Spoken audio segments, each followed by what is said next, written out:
Toliko je novih pristalica slobode kretanja da se ja, potonje tako reći, preko novina odričem i neću priznati dugove u koje će ona za celo zapasti. Je li crveno svetlo na semaforu atak na slobodu kretanja? Je li svako žuto svetlo pretnja ustavom zajamčenoj slobodi kretanja? Milioni rampi na pruzi i na parkiralištima, zar nisu masovna, javna i bezmalo neprekidna poruga pomenutoj slobodi, koja je temelj i jamstvo tolikih drugih sloboda i prava, a među tim pravima izdižu se kao crveni cvetovi maka nad šećernom repom, pravo na turizam, ljudsko pravo na letovanje, koje i prema Ustavu i prema zakonima vasione mora biti na moru. Toliko sam puta nepohvalno, blago rečeno, pisao o vladajućoj klasi, uveren da treba držati stranu slabijima, da su se pripadnici potlačene klase našli izvan mog službenog delokruga. U posljednjih paltara goda i oteli su se, ne mojoj kontroli, nego su se odmetnuli od vlastitog razuma i sada svakog dana čitam bulažnjenja o slobodi i o Ustavu, koji je po mojoj evidenciji pročitao svaki hiljaditi samoproglašeni filozof. Sme li država da ograniči ili suspenduje pravo na odlazak u noćni klub, gde će u prijatnom štimungu, a shodno pravo na slobodu okupljanja, da se sjati 500 duša? Takva se pitanja čuju svakog dana, a dok nas korona nije počastila svojim dolaskom i blagoostankom, evo 2 godinice i još će, o slobodi je razgovarao tek svaki hiljaditi Jugosloven, potom Srbin, a danas takozvani antivakser. Moje telo, moj hram, geslo čiji je Pelcer stigao blagodareći internetu. Primio se brže nego slobo slobodo ili Vučić u pederu. Slogan sitno-sopstveničkog viđenja sebe kao bogomolje na 2 noge nisam čuo sve dok se zbog zaraze nije moralo nešto preduzeti. Pa je gle i hramovima ograničeno da hodaju i da se u zatvorenim prostorijama susreću izbliza sa drugim hramovima. Hramovi se druže naravno bez maski, jer hram ne trpi masku ni u porti, ni na dverima, ni u oltaru, ni na tornju. Hteo bih da mojim doskorašnjim dobrim znancima, mojim novim neznancima kažem: tvoje telo jeste tvoj hram, može da bude i tvoj restoran, kafić, može da bude vez u marini, ali ne može hram, koji je to bio i u vreme dok smo imali tuberkulozu, da ide levo-desno i da pljuje krv. Hram je u ono vreme bio obavezan da se besplatno leči i obučavan je neprekidno u bolnici, ali i na posebnim predavanjima, kako da ozdravi i kako da bližnje ne zarazi. Da li država Srbija osporava, ugrožava ili ukida slobodu kretanja? Tim se kvazi-filozofskim, nazovi etičkim i političkim pitanjem danas napaja i samouzrujava i staro i mlado. Pa promakla vam je državna samovolja milion puta u vašem prekoronskom življenju.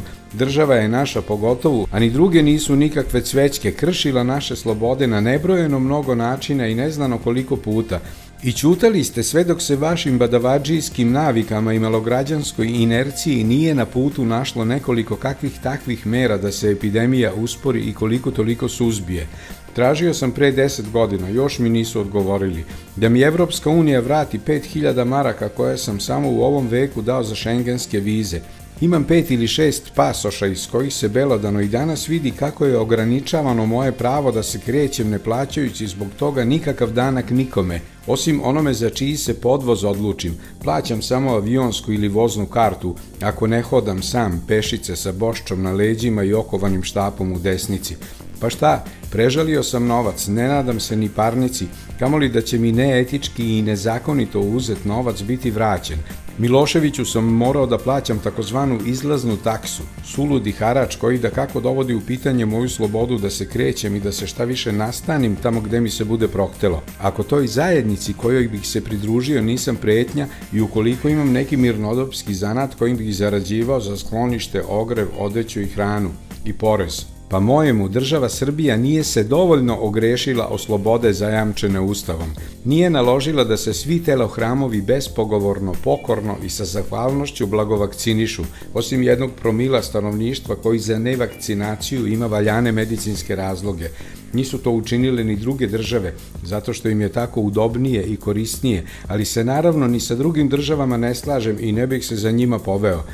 Da bi ovaj val političkog filozofiranja bio još teže podnošljiv, omakne se i našem vlasniku da to i to možda nije u skladu sa Ustavom, a nema bića koje se o Ustav ogrešilo u više navrata i na više načina.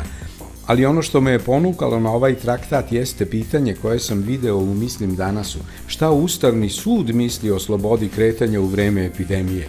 Ustavni sud, ustanova koja se drži kao kolektivna zagorka, koje se ne znam koliko puta oglasilo nenadležnim i čiji članovi, to je moj doživljaj Ustavnog suda, ništa pod milim Bogom ne rade. Nema pod kapom nebeskom, to jest srpskom, ničega što bi njih uznemirilo u njihovom blaženom dremežu. Zašto se nijednom niste službeno obrušili na predsjednika Republike koji je iz svojih ograničenih nadležnosti odavno iskoračio, razobručio se i stoji nad političkim sistemom, nad Ustavom i nad našim životima, poput Gulivera nad Arpadžikom koji su Liliputanci rasadili?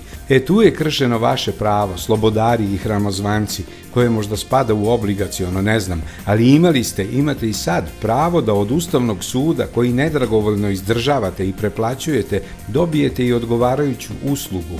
Tu je zgaženo vaše pravo korisnika, tu je narušena vaša sloboda, a nije narušena ako vam država ograniči kretanje da ne biste kao mogući kliconoša potpirili i vi sa svoje strane i onako potpirenu zarazu. Vi ponosni zatočenici slobode kretanja, vi hramovi i nenadmudrivci. Oni hoće da nas genetski promene. Ko su oni? Zašto bi to želeli? I kako znate da možda baš u vašem slučaju i genetske promene ne bi donele primetno i poželjno poboljšanje? Svi vi koji ste odjednom toliko gordi i samosvojni, ometate čovečanstvo u njegovom prirodnom nagonu da se odupre opasnosti, da ju što pre odagna i da ju, ako mu se posreći, odstrani možda i za navek. Svi vi možete da se rukujete sa državom, jer vi u svom slobodarskom kaćiperstvu i država sa svojom računicom, sebičlukom i bezdušnošću možete da se rukujete. Na izgled ste u izvesnom etičkom sukobu, a zapravo ste u zajedničkom štetočinskom poduhvatu.